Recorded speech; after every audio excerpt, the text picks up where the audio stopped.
So let's move on and jump directly into the first principle of Marketing 4.0. What you will see in today's session is something that is completely different as a way of looking at businesses, brands, and industries. In the previous session, we looked at the classical way of marketing, which often said that it's all about needs, wants, and demands of consumers, individuals, and so on and so forth. However, in Marketing 4.0, we move completely ahead from that concept and look at something which is called the CVP. CVP is nothing but consumer value proposition. And before we go on into the concept, in order to put the importance and the significance of CVP upfront, we very clearly say that without a viable CVP, the businesses shall not succeed. And in fact, to the extent that you may not have any customers at all. All to lay down the importance very upfront that a consumer value proposition resides at the heart of any business, and hence it is a very core concept of Marketing 4.0. Let's look at what CVP is and what does it mean. So a very simple definition of CVP is to solve a significant problem at value. Look closely and you will see four big words. The first and foremost is the problem. And that's the first step towards identifying the CVP or the consumer value proposition for your business, and hence it's a concept which is at the heart of Marketing 4.0. So it's first and foremost very important to understand what the problem is. It essentially reflects where your product or service sits in the real world, right? And are people are really going to buy your product and services? And hence the consumer value proposition becomes a very core concept. So problem becomes our first step. The second step is understanding significance. Is the problem significant enough and painful enough which consumers are witnessing right now at this point in time that they would be willing to consume the services or pay for it, and hence identifying the significance of the problem becomes very, very important.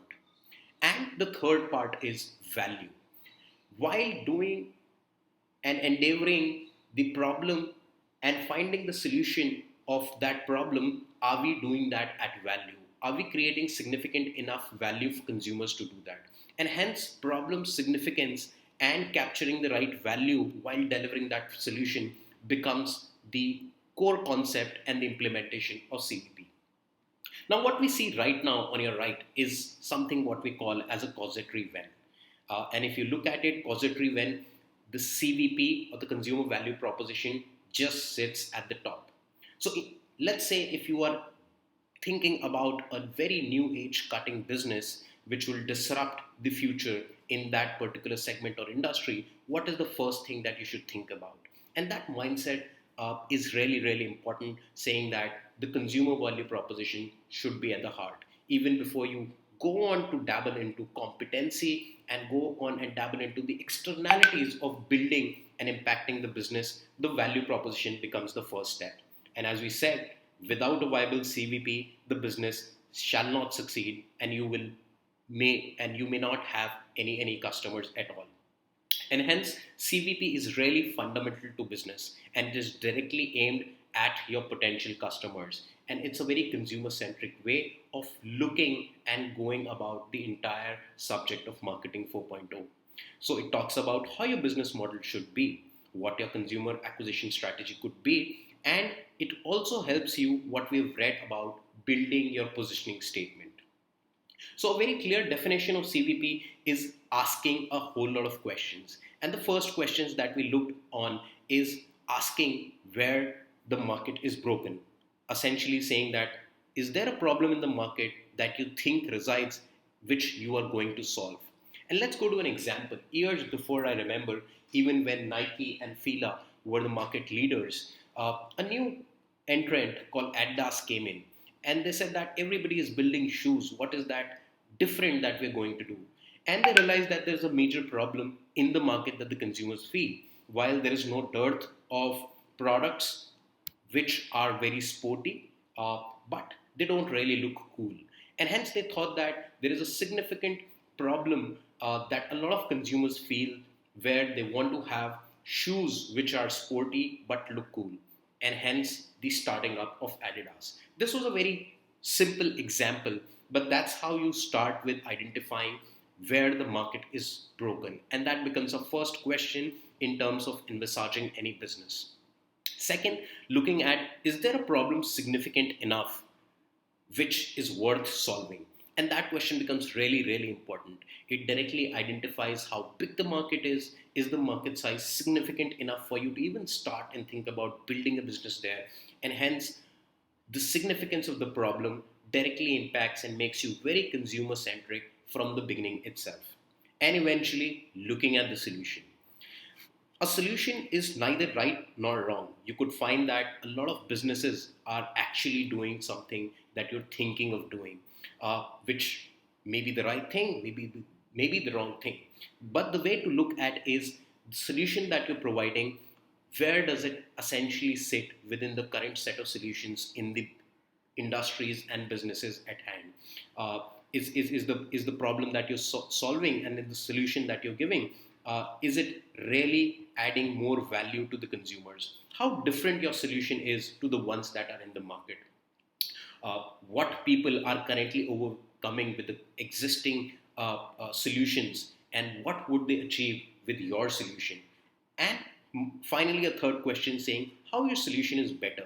Maybe you are doing things which are better if existing products are too slow, or maybe if an existing solution is too expensive, you are making the same solution at a cheaper cost. And hence, your solution could be a little different from what is existing in the market.